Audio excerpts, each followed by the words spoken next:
Encouragée par l'accueil chaleureux réservé par la filière à mes 2 premiers épisodes, je me suis lancé un défi un peu fou, rencontrer notre ministre Stéphane Le Foll. Très vite, l'entreprise se révèle être un véritable parcours du combattant. Finalement, soutenue par la profession, je décroche une première entrevue au Cival. Ce jour-là, on m'accorde à peine 10 minutes. Vous êtes ce matin à Angers à l'occasion de l'inauguration du Cival. Et je vais en profiter pour vous poser une petite question par rapport au crédit d'impôt que le gouvernement vient de mettre en place, qui a été très bien accueilli par la filière fruits, même si quelques petites inquiétudes persistent, notamment par rapport, on n'a toujours pas de décret d'application, et on se pose encore des questions sur l'application concrète de ce dispositif. Quelles seront les contreparties que les arboriculteurs, les chefs d'entreprise devront vous fournir finalement pour prétendre bénéficier de ce crédit d'impôt? Donc on se pose des questions à ce sujet. Bon. D'abord, ça va se mettre en place puisque ça a été voté en fin d'année. Le dispositif vient d'être publié au niveau du ministère de l'économie et des finances. Ce crédit d'impôt, en fait, il a été conçu pour offrir aux entreprises une capacité de pouvoir réduire par définition ce qui est l'impôt, donc l'ensemble des charges, et en leur permettant dès 2013 de pouvoir bénéficier de 4% de ce crédit d'impôt, donc cette baisse d'impôt. Et en 2014, lorsque le dispositif sera définitivement en place, ça permettra aux entreprises d'avoir une baisse d'impôt de 6%. Quelles sont les contreparties? Il n'y en a pas. C'est ça aussi l'objectif qui avait été celui qui avait présidé à la prise de cette décision et de cette mesure dans le cadre du rapport Gallois, c'était d'offrir aux entreprises une mesure simple qui leur permette de diminuer, je le dis encore une fois, l'impôt qu'elles payent, et donc qui leur donne des marges de compétitivité, ou qui en tout cas leur permet, dans un moment où on a constaté que les marges des entreprises étaient réduites, en particulier dans l'agroalimentaire, sur les PME, PMI, tout spécifiquement, eh bien, c'était de leur permettre de se donner cette possibilité d'avoir à dégager 4% dès 2013 et 6% dès 2014. Même s'il n'y a pas de contrepartie, il y a quand même des documents qu'il faudra fournir pour... Oui, bien sûr. Le calcul du crédit d'impôt se fait sur la masse salariale, calculé jusqu'à 2,5 fois le SMIC.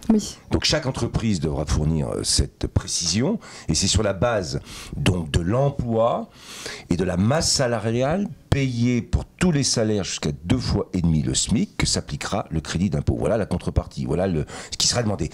Au niveau de l'État, au niveau des préfectures, tout le dispositif va se mettre en place maintenant. Les entreprises auront donc à partir de là les possibilités de se renseigner rapidement et de mettre en place ce dispositif qui est intéressant. Je le dis en particulier dans un moment où la crise fait que dans beaucoup de PME, PMI, on a des marges brutes dans les entreprises qui se sont réduites. C'est une manière de redonner une capacité à la fois de développer ces entreprises, de faire de l'autofinancement et surtout de faire de l'investissement. Tout s'est passé très vite. J'avais prévu à l'origine de lui faire tirer les boules de couleur avec différentes thématiques. Mais je n'ai pas eu le temps. Je renégocie alors avec son cabinet et décroche un nouvel entretien. Rendez-vous est pris 2 jours plus tard au ministère. Cette fois-ci, je n'ai que 6 minutes. Il y a une thématique écrite sur ce papier. Droit de la concurrence. Droit de la concurrence, vaste sujet. Est-ce que je peux vous poser la question? Oui. Sans remettre en cause le droit de la concurrence, qui est aussi là pour protéger le consommateur, est-ce qu'on peut envisager que vous interveniez, vous, en tant que ministre de l'Agriculture, en faveur d'un assouplissement de l'interprétation de ce droit à la concurrence? On a un peu une double... c'est un peu compliqué, on nous incite, les pouvoirs publics nous incitent la production à s'organiser, et d'un autre côté, les autorités de la concurrence sont très présentes. Bon, le droit de la concurrence, il est à la fois un droit national, une application, mais surtout des transpositions d'un droit européen. Donc la bataille sur le droit de la concurrence, on va la mener dans le cadre de la réforme de la politique agricole et dans le cadre de l'OCM unique, justement pour essayer de modifier ce qui est aujourd'hui la règle, c'est-à-dire la position dominante.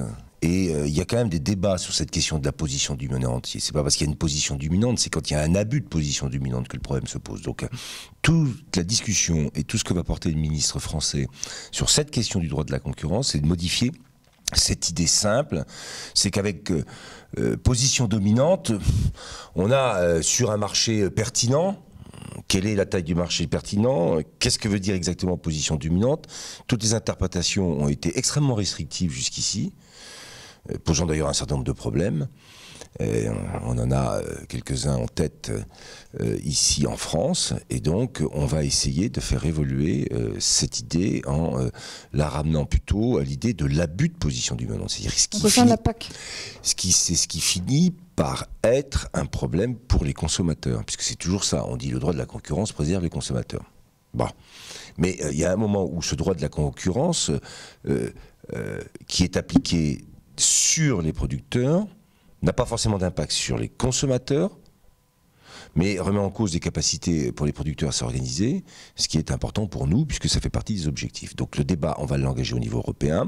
On a des contacts aussi ici avec le DGCCRF sur le droit de la concurrence. On a fait d'ailleurs plusieurs réunions. On va avoir aussi un travail à faire nous-mêmes sur la manière dont on applique ou d'où on interprète aussi le droit. Donc voilà, bien conscience qu'il y a des problèmes, que si on veut favoriser l'organisation des producteurs, on ne peut pas tout le temps être rattrapé par un droit de la concurrence qui sous-entendrait que parce que les producteurs s'organisent, ça se ferait au détriment des consommateurs. C'est toute la discussion qu'on doit avoir. Merci. Est-ce que vous pouvez me tirer une boule verte, s'il vous plaît?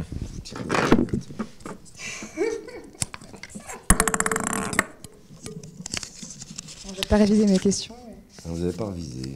Simplicité. Simplicité. Bon, c'est la moins drôle, mais... C'est vrai que c'est pas drôle du tout. En fait, l'image que vous renvoyez est celle d'un homme simple qui continue Enfin, j'ai l'impression que vous avez une relation avec les gens qui est relativement simple. Vous faites un peu fi des conventions. Vous êtes quelqu'un de simple, vous prenez le métro, vous prenez le train. Est-ce que c'est pour vous... pourquoi, en fait, vous êtes comme ça, sans doute? Bon, d'abord, je me dis une chose, c'est que ministre, c'est un contrat à durée déterminée. Hein, et je ne sais pas quelle est la durée du contrat, d'ailleurs. Bon, il y a un quinquennat pour un président de la République, après, ministre, bon. Donc moi, je reste avec cette idée qui veut que être ministre, c'est une responsabilité. Il faut l'assumer, faire des choix. Il y a suffisamment de sujets qui sont en débat. Et en même temps, ça ne doit pas être non plus une occasion de changer en tant que personne. Ce que j'ai été avant ne doit pas être changé parce que je suis devenu un jour ministre. Au contraire, il faut que je reste ce que je suis, et c'est bien l'intention que j'ai. Alors si je suis comme je suis, c'est parce que d'abord je suis issu du milieu rural, que moi j'ai fait l'école primaire à Lognes, dans un petit village, que j'étais au collège à Loué, que j'étais au lycée à Sablé, que j'étais dans un lycée agricole, que j'ai joué au football, que j'étais voilà, complètement baigné dans ce qui est la vie et le quotidien de tous ceux qui vivent dans le milieu rural, qu'à partir de là, j'ai pas eu non plus une carrière politique qui aurait commencé par être liée, par exemple, à des diplômes, hein, et qui fait que certains commencent une carrière politique très tôt et très haut. Moi, j'ai commencé tôt, mais très bas, comme conseiller municipal dans un petit village. Donc j'ai gardé ce rapport à la politique, qui était un rapport de la proximité, du quotidien, et surtout d'une attitude envers les gens. Et donc je compte pas changer. Alors c'est pas facile, parce qu'un ministre, ça représente la République, ça représente l'État, donc il faut aussi garder comment dirais-je, un certain protocole. Je le respecte, mais en même temps, je ne changerai pas en tant que personne. Et donc je resterai simple, j'espère que c'est ce qui sort de ma personnalité, accessible, et en même temps, je n'ai jamais cédé non plus à ce que je pense être des solutions, des perspectives, des ambitions. Hein, je suis prêt à écouter, j'ai toujours été et j'ai toujours aimé ce dialogue ou cette discussion, mais en même temps j'ai toujours eu aussi des idées que j'essaye de faire avancer, parce que je pense qu'on a besoin de faire avancer un certain nombre d'idées. On est là, la politique, c'est une manière de donner du sens à ce que peuvent vivre les gens au quotidien. C'est essayer de faire en sorte que le maximum de gens aillent dans un sens pour un intérêt général, bien sûr, hein, et qui peut dépasser quelquefois des intérêts particuliers ou des intérêts économiques ou des intérêts d'acteurs ou de secteurs, mais c'est cette capacité qu'on a à fédérer et à faire avancer qui est intéressante. Donc voilà la combinaison de ce que je dois faire en tant que ministre et en même temps être en tant que personne. Merci, Monsieur le Ministre. Merci beaucoup.